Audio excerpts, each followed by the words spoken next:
Hello and welcome guys, मैं हूं शिवांगी और आप सभी देख रहे हैं मेरा YouTube channel Shivangi Chaurasia blogs. Guys, आप सभी जानते हैं कि आज आरआरबी एनटीपीसी लेवल 5 का 3 जोन का टाइपिंग टेस्ट का रिजल्ट आ चुका है और वो जोन्स हैं मुजफ्फरपुर, कोलकाता और पटना जोन। और लगभग कुछ दिनों पहले ही एक दो जोन्स के टाइपिंग टेस्ट के रिजल्ट आउट हो रहे थे, बट आज लगातार 3 जोन्स के टाइपिंग टेस्ट के रिजल्ट देखकर एक पॉजिटिव फीलिंग आई कि लगभग जो बचे हुए जोन्स हैं उसका टाइपिंग टेस्ट का रिजल्ट भी जल्दी आ जाएगा। तो सबसे पहले तो गाइस, यदि आप क्वालिफाई हो गए हैं टाइपिंग टेस्ट में तो आप सभी को कॉन्ग्रेचुलेशंस, और जो नहीं भी हुए हैं तो वो भी डीमोटिवेट ना हो सकता है उनका किसी दूसरे लेवल में सिलेक्शन हो जाए। एक बात मैं और आपसे बताना चाहती हूँ गाइस, कि आप सभी ने देख लिया होगा कि आज ही एम्पैनलमेंट का शेड्यूल आया हुआ है, तो आप सभी अपने आरआरबी जोन की वेबसाइट पे जाकर उसे चेक कर सकते हैं। और आपने यदि चेक किया होगा तो उसमें आपने देखा होगा कि जो सेकंड लेवल है उसका शेड्यूल लगभग मार्च तक जा रहा है।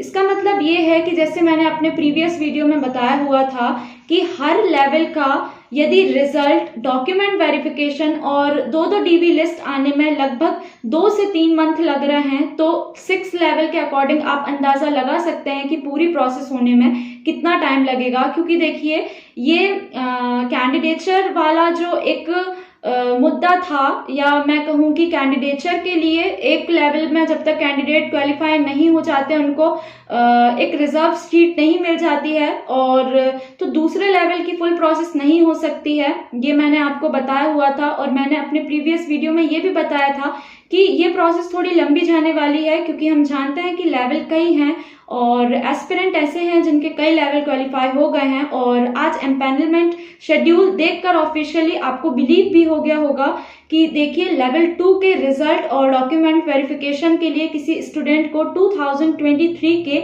मार्च तक वेट करना पड़ सकता है।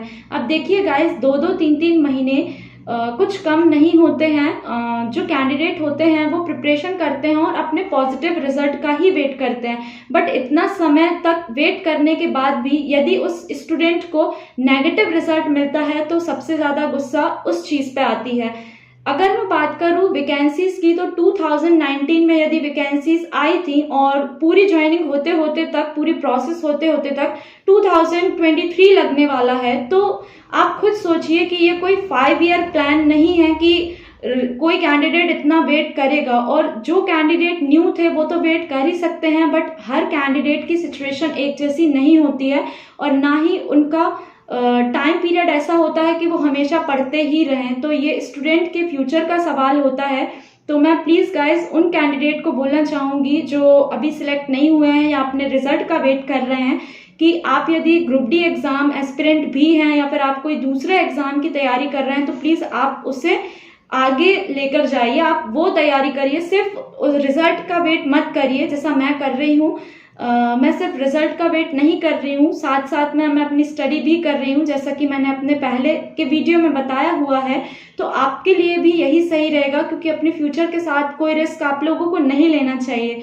अगर आप एक कॉन्फिडेंस के साथ वेट कर रहे हैं, आपके मार्क्स बहुत अच्छे आए हैं और आपको पता है कि मैं एक सीट तो मेरी ही है या फिर एक सीट में आप होने ही वाले हैं, तो फिर अच्छी बात है। बट वो कैंडिडेट जो थोड़ा बीच वाली कंडीशन में हैं और उन्हें नहीं पता कि टाइपिंग टेस्ट उनका क्वालिफाई होने वाला है या नहीं, या फिर डॉक्यूमेंट वेरिफिकेशन के लिए उस कैंडिडेट को बुलाया जाएगा या नहीं, तो ये उसके लिए थोड़ा फ्यूचर का सवाल हो जाता है, रिस्की होता है ये। तो प्लीज आप अपने फ्यूचर के साथ कोई ऐसा रिस्क मत लीजिए। थोड़े बहुत कम मार्क्स हैं और आपको थोड़ा डर लग रहा है कि एक सीट आपको मिल पाएगी कि नहीं, तो प्लीज ग्रुप डी जैसे एग्जाम है उसका रिजल्ट भी देखिए आएगा, और जनवरी तक फिजिकल होने की बात हुई है।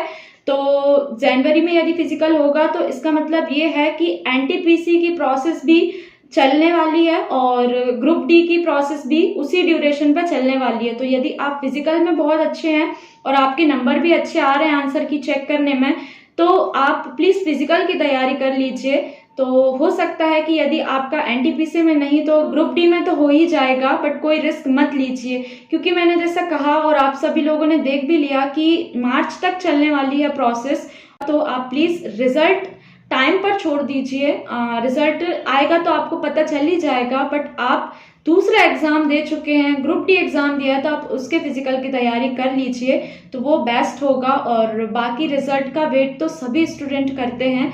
और अभी भी देखिए टाइपिंग टेस्ट का रिजल्ट कई जोन्स का नहीं आया हुआ है। यदि मैं अपने खुद की जोन की बात करूं तो अभी तक भोपाल जोन का टाइपिंग टेस्ट का रिजल्ट नहीं आया है, बट इसका मतलब ये नहीं कि मैं उसे डेली चेक करूं या उसके चेक करने के कारण मैं दूसरी चीज़ों में या फिर अपने दूसरे एग्जाम की प्रिपरेशन ना करूं, तो ये थोड़ी गलत बात हो जाएगी।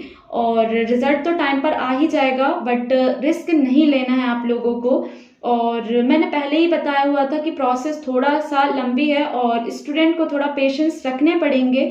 और यदि मैं बात करूं तो 2019 से 2023 सीधे सीधे 5 साल हो जाते हैं, तो स्टूडेंट को अब बिल्कुल भी पेशेंस नहीं है, मुझे पता है। और हो सकता है कि इस टाइम पे बहुत सारी चीज़ें एक साथ हो रही हों, समझ में नहीं आ रहा हो कि क्या करना चाहिए और क्या नहीं करना चाहिए, सिलेक्शन हो पाएगा या नहीं हो पाएगा। और डेली आप लोग नोटिस कर ही रहे होंगे कि रेलवे का हर दिन नोटिस आता है, और नोटिस आता है तो सबसे पहले स्टूडेंट को यही लगता है कि कहीं ग्रुप डी के बारे में कोई नोटिस तो नहीं आ गया है क्या, उसका रिजल्ट तो नहीं आने वाला है, या फिर हमारे लेवल का टाइपिंग टेस्ट का रिजल्ट तो नहीं आ गया है हमारे जोन का। और क्या पता 6th लेवल वालों को डॉक्यूमेंट वेरिफिकेशन के लिए सेकंड डीवी के लिए बुलाया जा रहा हो। तो बहुत सारे नोटिस आते रहते हैं, आप चेक करिए। बट प्लीज़ आपको यदि थोड़ा सा भी डर है कि सिलेक्शन हो पाएगा कि नहीं, श्योर नहीं है, तो रिस्क मत लीजिए, क्योंकि प्रोसेस देखिए अभी होने में टाइम लगेगा, क्योंकि लेवल बहुत सारे हैं। और आई डोंट थिंक कि ऐसा होना चाहिए नेक्स्ट टाइम पर भी। मैं यदि अपनी बात करूं तो ऑनेस्टली मैं बता रही हूं कि यदि रेलवे के अब फिर से फॉर्म निकले भी और यदि नंबर ऑफ वैकेंसीज ज़्यादा भी हों, तो मैं अपनी खुद की बात करूंगी कि मैं वो फॉर्म फिल नहीं करना चाहूँगी, क्योंकि 5 साल का ड्यूरेशन कम नहीं होता है।